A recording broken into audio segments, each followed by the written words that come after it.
大家好，歡迎嚟到西貢阿龍。今日介紹一個北港新村，有大花園啦。呢個花園都有講緊300-400尺度啦，係啦。嗱，呢個地下花園咧，隔離咧就泊咗啲單車啊、綿羊啊咁啦，係啦。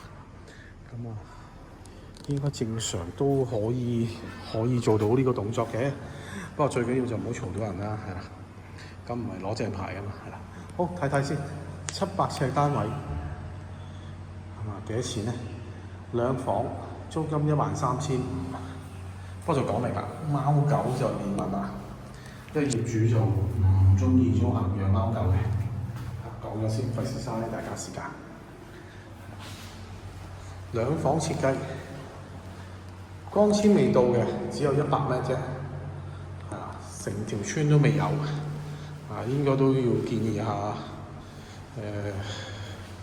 村民啊、居民啊去同 HKT 講下，因為呢度都有200幾座樓，咁啊大家爭取下，咁樣講緊成個山都當你3層，即係有2000幾戶喎，咁其實應該有條數計嘅。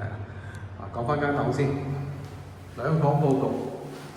儲水式熱水爐，因為佢唔係3上電，咁啊光纖100米，租金13500。2個大房啦，啲房好大間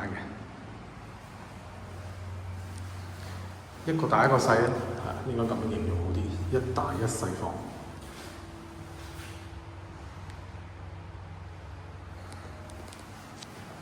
佢鋪咗呢個地磚咧，清潔方面易啲。儲水式熱水爐，有興趣就揾我啦。多謝你收看呢個頻道。